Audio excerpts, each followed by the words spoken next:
Hey everybody, thanks for clicking on the video. For those of you that have subscribed to my channel, thank you so much. We have grown. Actually, we doubled in size for our subscribers. We went from 55 last week on my video up to 115, and I just want to thank everybody here that has done that for us. It's just awesome. 115 people have subscribed, and first video we posted was January 7th, and it was a little short. So I appreciate all of you. Thank you very much. We're going to do a little bit of a different video today. I've been kind of under the weather, so stuck around the house a whole lot and didn't really have much of a chance to do anything. So anyway, enjoy the video. Again, I do appreciate all of you that have subscribed, all 115 of you. You all you're awesome. Thank you very much.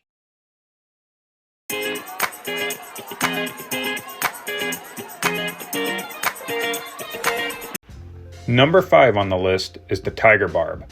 I know that this fish is super common and sometimes looked down on for that reason, but I don't care. These fish are awesome. I've always had a tiger barb tank and I always will. They are bold and fast and don't care what else is in the tank with them, regardless of the size.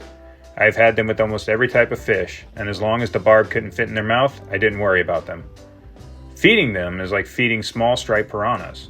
They don't just eat food, they attack it no matter what it is.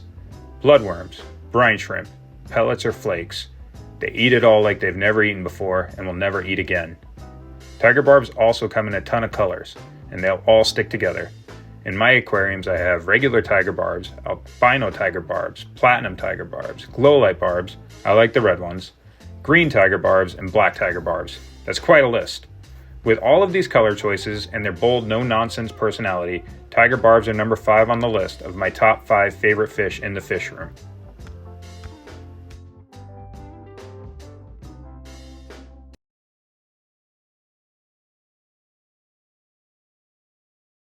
Number 4 on the list is the polar parrot cichlid. This fish is a hybrid made from a convict cichlid and a blood parrot cichlid, which is also a hybrid. These fish are fun to watch.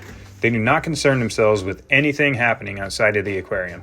They don't ask for attention the way some other cichlids do when their owners walk past, and instead spend the day chasing each other and breeding. Speaking of breeding, these guys are easy to breed. I bought 3 of these fish in March of 2023, and now in January of 2024, have had 3 spawns that I know of, and likely many more that have been lost to the other fish in the aquariums. In fact, there's a pair breeding in a cave in this video.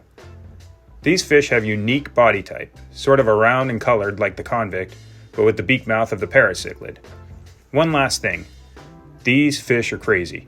They dart around the tank almost non-stop and are so quick that it almost seems as though they are teleporting through the water. Even though these fish lack the interactive nature that some of the other fish later on this list have, their spastic nature and ease of breeding make them number 4 on the list of my top favorite fish in the fish room.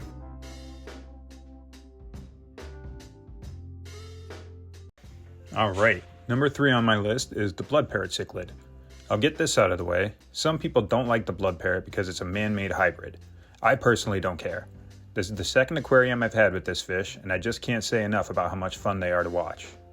These are incredibly unique fish with tons of boisterous personality. They spend their days moving sand and stone and squabbling over territory. The aquarium in this video is located in my office, and is awesome to watch because there's always something going on. Blood parrots also skirt the line of being totally indifferent to their owners being around, while simultaneously begging for attention and food whenever you walk by the aquarium. Of course, I can't move on without mentioning their incredible color and unique bodies. These fish don't look like anything else that you're going to find at your local fish store. I understand they are commonplace these days, but in the fish world, they're still fairly unique. It is for all of these reasons that the blood parrot is number 3 on my list of the top 5 favorite fish in my fish room.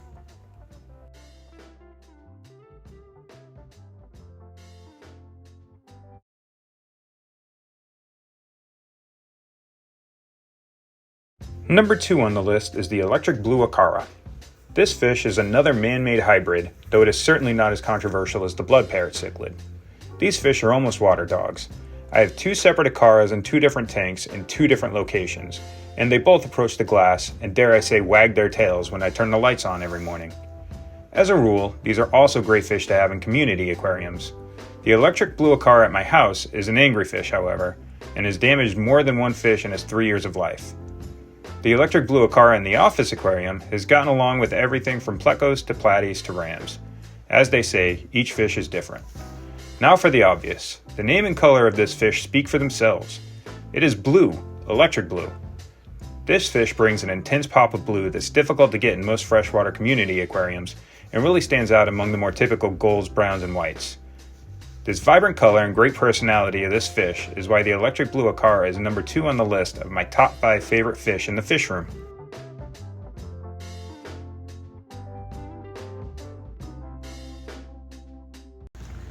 Number 1 on the list should come as no surprise to anyone that's subscribed to my channel or has just casually seen one of my dad joke of the day posts. It is of course the Oscar cichlid. What's not to love about these monsters? They have an incredible personality, they want to interact with the environment outside of the tank. They watch you as you move through the room they're located in, they show genuine excitement as you approach their tank, and I'm pretty sure they understand the feeding times as well as my dog. Speaking of dogs, these fish are often called water dogs. I never understood why until I had them myself. They want you to notice them. They want you to notice that they're watching you. They will take snacks right from your hand just like a dog does. I've even seen some that have been trained by their owners to get petted before they get a worm or a snack. Mine won't do that, but hey, I don't blame them. I used to have one in an aquarium at my office that would smack the glass lid to get a person's attention so it could get a piece of shrimp from the freezer. They even play around with things when they get bored. Mine like to splash around in the bubbles under the hose whenever I'm doing water changes, and they'll also pick things up and move them, just because. Now I know these fish are labeled as aggressive in some places, but I've never had an aggressive Oscar. That's not to say they aren't out there, but my electric blue acara is much more aggressive than any Oscar I've ever had. Oscars also come in many colors and types, 15 to be exact. The 2 I have in my aquarium are an albino tiger Oscar and a bumblebee Oscar. I could go on about these gentle giants, but I don't think anyone wants a video that long. Anyway, their wonderful, playful, and interactive personality, and the fact that they seem to genuinely be happy when I walk into a room, make the Oscar the number 1 fish in my fish room. Thank you all for watching this far. Please like the video, subscribe to the channel if you haven't already. Again, I know 115 of you have, and you're all 115 awesome people. I also do want to shout out to Skull Aquatics. This guy is great. I'll post an @ in my description, but he really helps out us small YouTube channels. He knows we're all a community and we have to stick together. He comments, he shares, he's just awesome dude. So appreciate you, Skull. Appreciate all of you that have subscribed. If you saw the short yesterday, you know a bunch of stuff is happening in the fish room now. So stay tuned for that. We got the 125 coming in. We got the floor supported. We got these Oscars behind me that are going to be moving.